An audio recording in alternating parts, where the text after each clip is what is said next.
Okay, so for the informative speech, I think everyone can do this because this is just a simple speech, yeah. Whereby on the other hand, the descriptive speech, okay, so it is to capture one moment in time and recreate it by describing the essential elements of the moment in a manner that clearly reveals the essence of the experience. Ambil kau. Dia punya description, because this is a descriptive speech, so it means that you have to describe regarding what is the topic clearly. Okay, so it will focus on portraying a person, a place, or memory.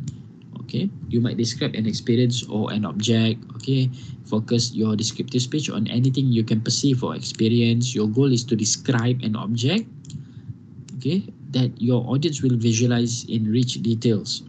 Your emotions and feelings are star performers for you as you prepare for your descriptive speech. Okay, the descriptive speech is more towards what are your feelings, what did you experience before, your own personal experience. Okay, so this is what we call the steps in order to keep in mind presenting clear, interesting description for your audience.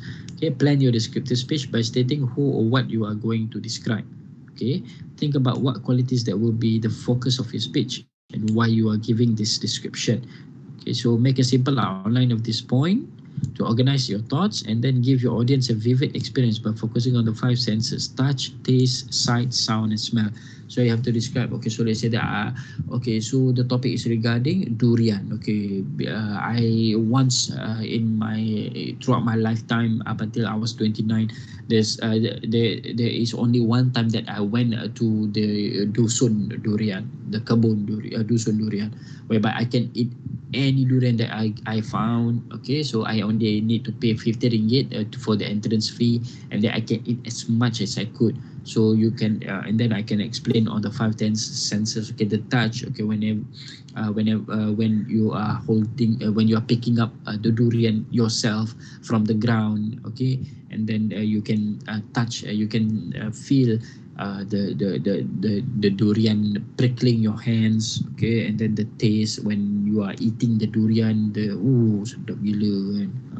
And then the sight. Okay, so when you are eating that durian, you are inside the dusun, whereby you can all you can see are trees, and you are eating on the dusun, on the pumpkin. Okay, and then there is the sounds of lotong, monkeys, and birds all throughout, and the smell of durian throughout all the dusun. Okay, so you can explain and describe perfectly to make sure that everyone can get the feeling, everyone can imagine. Oh yes, okay, aku nak durian balik sekarang. Okay, so you have to make sure that the audience can think like that. Okay.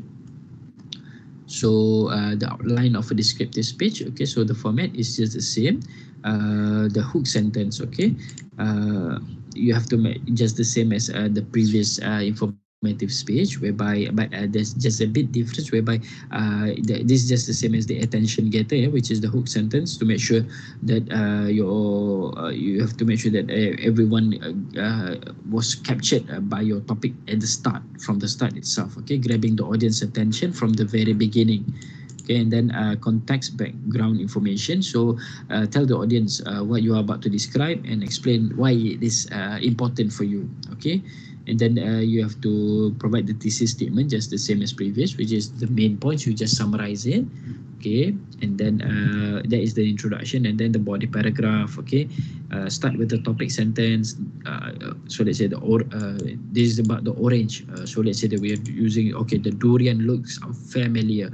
It is a really big durian with a really lot and lots of thorns. Okay, so and then add sensory details. Okay, so when you are describing the durian, okay, so you have to make sure that you have to say, is it sweet and creamy, or is it sour and bitter at the same time? Okay, so rasa masam-masam pahit sikit, ke manis kau macam madu, and rasa berlemak. Okay, so you have to explain specifically what is it. Okay, so you have to add sensory details. Okay, rasa tu. include actual details. Okay, so you have to always include descriptive information within your body paragraph. So you are providing your actual details. So like I informed just now, when I went to the dusun. So you have to provide your own actual experience, whereby I went to the dusun to eat lots and lots of durian. Okay, so finish a body paragraph introducing the next. Okay, so each body paragraph, which is the main points, you have to make sure that you state clearly. Okay, the first one would be the sensory. Okay, apa rasa dia, macam mana rasa dia. Okay, then the second one, dia punya surrounding dekat dusun tu, macam mana rasa dia. Okay, bunyi apa. And then the third one, you can say that, okay, the experience there, what are you feeling, is it happiness or what. Okay, so you already have three main points to describe. Okay, so and then the conclusion is the summary of all main points, the all three main points that you give. And then the first thing to do is to reflect on initial purpose of the speech. So you have to make to reflect, which is you have to inform back towards towards the audience, what is the main, why are you giving this speech, yeah. And then signify the importance of the details. Okay, so give a summary of what you have covered and prepare the audience for the clincher statement. So why it is important?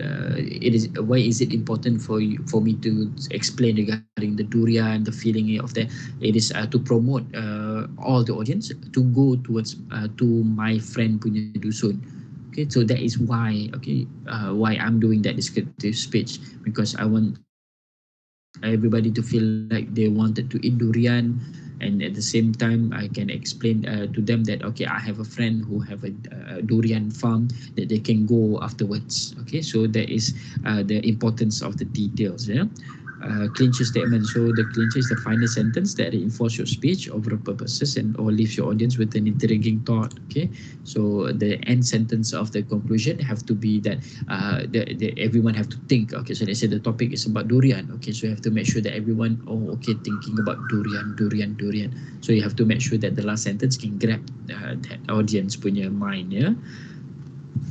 Okay, so and then we're moving on to the argumentative speech. Okay, so this is the third type of speech that is under the public speaking speech, whereby it is one which is used to present an argument surrounding two sides of any particular issue. So normally this is done under the debate or pidato, yeah, whereby there are two teams or two sides, they are against each other. So this is what we call as an argumentative speech, whereby each side will have to argue about the points from the other side, and then provide the feedback from their own side. Okay, so it can be presented as a way of presenting both sides of the argument as equal, or it might be presented with one side taking preference over the other. So antara both sides agreeing with the argument, or arguing at the same time, yeah, from both sides.